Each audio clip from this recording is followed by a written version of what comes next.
Hey, what's going on, everyone? This is Anthwon Thomas back again with another episode of Silver Lining TV, where we motivate and inspire people to create a better life through real estate.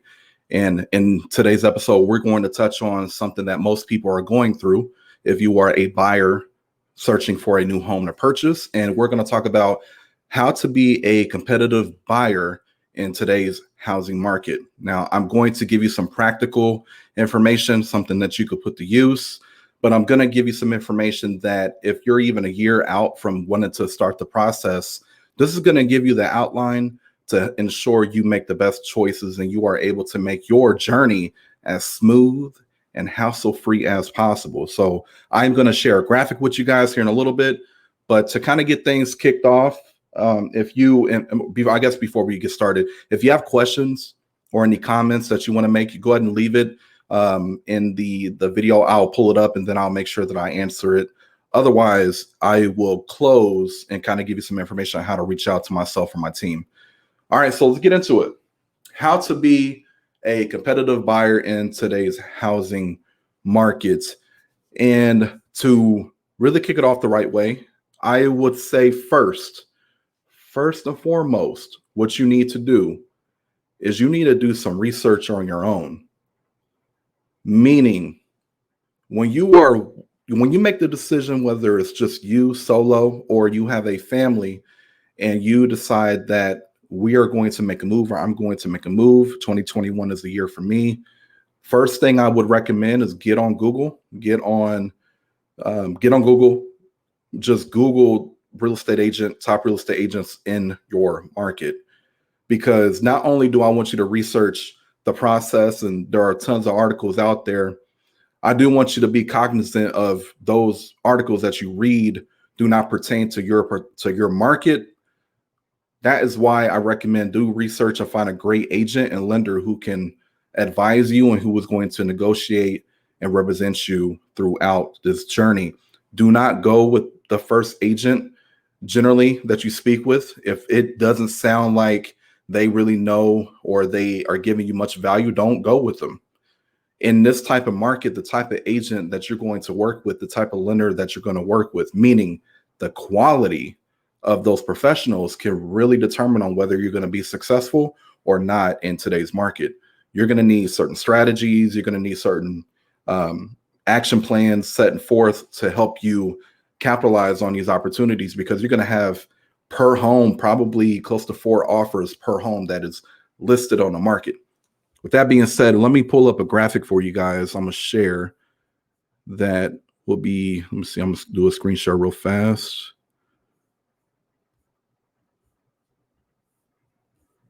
And get that situated.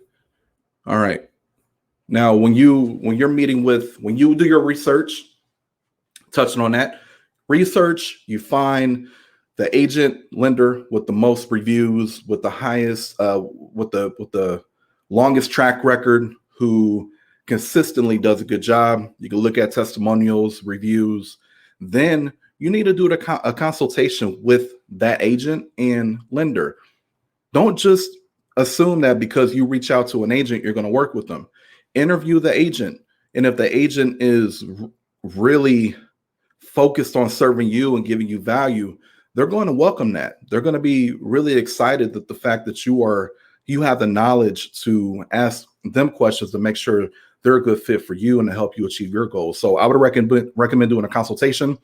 If they don't say, hey, we don't do consultations, then you need to say, well, with me, you are, because I want to make sure that I'm making the right decision work with you. And then come with a few questions. It doesn't have to be too extensive, but it could simply be, how many homes did you sell this year? How many homes did you sell last year? What type of value or programs or what do you offer for a first-time home buyer like myself, or maybe you're a second-time buyer or a third-time buyer? Get that information. Look and see what they say to you. Obviously, do your research. Talk to friends who maybe have worked with them before, or maybe somebody that you know. We're in a market to where most people know everybody, so it's fairly easy to do, but make sure you vet them. And if you feel comfortable with that person, then at that point, they should be, once you agree to work with them, they should be setting up an action plan for you. Okay. The lender should be figuring out based on the information you give them, what you're pre-approved for, and and if you're not pre-approved, if you need some work that you got to do, a good lender will also give you a time frame and an action plan to get your credit to where it needs to be. Now, they are not credit specialists. However, they can give you some general information that will help you. Sometimes there is an option of the agent and the lender pointing you in a direction of a credit specialist, so then they can, and then, again, give you to a professional, let a professional help you get your credit to where it needs to be. But back to the consultation and setting up a plan for you, make sure that there is a plan. There has to be a strategy, because if you just go in with not having your ducks in a row in this market, you're going to lose out on a lot of opportunities. If the agent and the lender doesn't have a structure, a proven plan to get you from A to Z, Z being closing table, and you being able to get your keys to your new house, A being the consultation process, you need to question that. Okay. A good agent will give you all that information. Now, as you can see right here, meet with your lender early. I'm going to include the agent in that as well. A consultation should have the agent and the lender both sitting down with you to discuss your options. And let me actually share. I wasn't planning on doing this. Let me share an anecdote with you. So a couple years ago, there was a beautiful family that I helped them buy a home, and the market back then was still crazy. It was still busy. And what we did was we did a consultation with them, and we were able to map out literally to a T how it was going to look, what was going to happen. I was able to give them data and let them know how many offers most of these homes are getting based on our price point, how homes in that particular price point, how fast they're selling, what to expect. And literally based on our discussion, it ended up happening that way. And I remember being at the closing table with the client, and by the way, to kind of give you more information, prior to that consultation, I was in communication for 12 months prior to that consultation, and we were helping them get their credit to where it needed to be. Okay. Now, again, I'm not saying I'm a credit specialist, but I was working with a great lender, and that lender was able to give them a plan, and it worked for them. So we're talking now, from the time I initially spoke with them to the time that they bought their home, we're talking about 17, 18 months.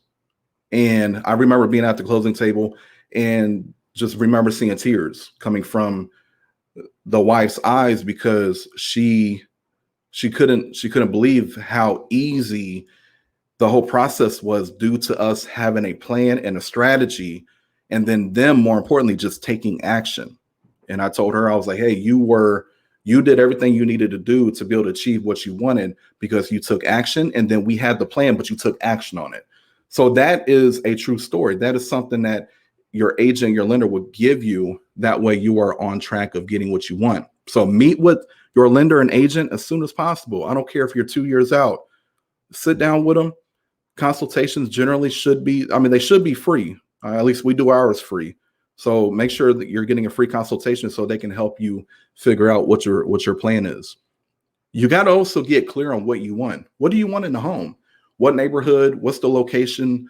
Your commute from your work, commute to the babysitter. Like, how you got to get very clear, get clarity on what you want in a home. Get clear on your time frame. And again, your agent, your lender will help you with this, especially your agent. Get clear on what your time frame is. How soon do you want to be in the new home? And the reason why this is all important, because the more clarity you have going into a competitive market like we are in, the more prepared you are, the more likely you're going to be able to perform when the time comes, right? So if you have everything in order, there's less thinking you need to do when it's time to write that offer, because you already got everything figured out. Home features.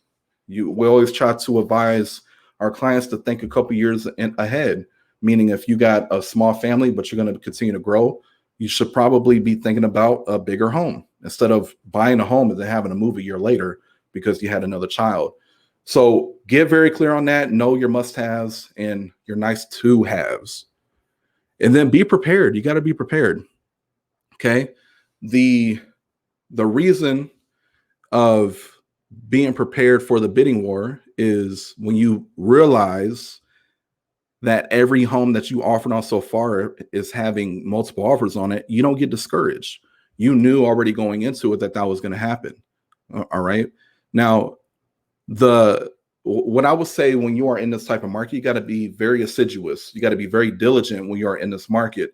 You got to have that fire. You got to be ready to get out there and put in offers. Don't be afraid to write offers, because just because there are 3 offers on it doesn't mean you walk away from it. Give it a shot. And then you have to make sure you are being advised. You're letting your agent advise you on what a good offer really is in this type of market. So if your agent, if you have trust in that agent, then make sure that you're allowing that agent to guide you and prevent you from making meager offers. The last thing you want to do is to not even have a shot at a home. Another thing that's very important is make sure you are paying attention to what is hitting the market. Your agent, a good one, will set you up on a property alert to real-time alerts would hit your mailbox, your inbox, when a home hits the market that fits your criteria. Make sure that you have that set up. Very simple. Then also, I would advise for you to, in this crazy market, go ahead and drive through some of the neighborhoods, maybe ones that you're not familiar with, subdivisions, and make sure that you are getting clear on what you want. Going through the neighborhoods, that way you're not wasting time, because time in this market can cost you pain. Going to look at a house that you're not going to like when there's a home across the town that you should have looked at, you can literally lose out on that house just from you looking at a house that you didn't like. Homes are selling that quick. For example, we've had homes that sold before, like within an hour of it hitting the market. Think about that. So if you got 3 homes you're going to go look at, and you're wasting your time looking at homes that may be okay, and then the other home that you really like hit the market and already has an offer that's so good the seller can't pass up, you just wasted an opportunity. So just make sure that there is structure in how you are house hunting. Okay. Make sure your agent has capacity and is available to show you these homes when possible. And a lot of agents, because we are only one person, it is very important that you're not waiting tomorrow to go look at a home that hit the market today. When a home hits the market in that same day, within that same hour, you need to go look at it. So you got to be very quick. And again, the key of having clarity is to make sure you're not perplexed when it's time to act. So have your ducks in a row, have your pre-approval letter ready to rock, and then you'll be good to go. And then again, allow your real estate agent to be the voice of reason, because there are times where it can get very emotional. So don't let your emotions get the best of you. And keep in mind, the average number of offers on a house is 3.7. That's how many offers that each home gets per home. So you got to just be aware of that. Again, the more you know, the better off you'll be. Now, here at Silver Lining Real Estate Group, and this isn't to aggrandize my company, but we do work on being strong negotiators and having tactics that will allow us to get your offers accepted. And there are ways to get your offers accepted that does not pertain just paying the most for the house. Okay. There are other ways to do that. Better terms, better conditions. Sellers are looking at that in this type of market. How soon can we close? They look at the good faith deposit, the amount, to make sure that you're serious. They look at inspections. They look at as-is addendums, escalation clauses. I mean, all these things that they look at, it's not always about paying the most for the house. There are other things that will help your offer as well. And I'm not going to go too far into detail because that is for our clients. We obviously want to make sure our clients got an advantage over everybody else in the market. But if you want more information about that, I will give you some information as I close this out on how to reach out to us. So as you can see right here, a real quick summary. Meet with your agent and your lender early. Get it done. Again, if you're not even looking to do anything for another year, reach out to your agent, sit down with them, have the conversation, have a consultation, and map out a plan for you. Know what you want. Be clear on what your goal is. Be clear on your outcome. What is your outcome? What type of home do you want? What location? And how soon do you want to be moved in? Be prepared for a bidding war. Make sure that you understand clearly that each home that is in great condition or in average condition is going to get multiple offers on it. In fact, you can expect 4 offers on each home that hits the market. And then don't let your emotions get the best of you. Allow your agent, your advisor to advise you and be the voice of reason. So I am going to end it there. If you have questions, if you need more clarity, if you want to go further into this process and what it looks like, don't hesitate to reach out to your Silver Lining agent. You can respond to us on Facebook. You can reach out to us on Google. You could go to our website, silverliningregroup.com, and we'll always here for you. So we'll make sure you're taken care of. And our goal is to help you reach yours. So you guys take care. And until next time.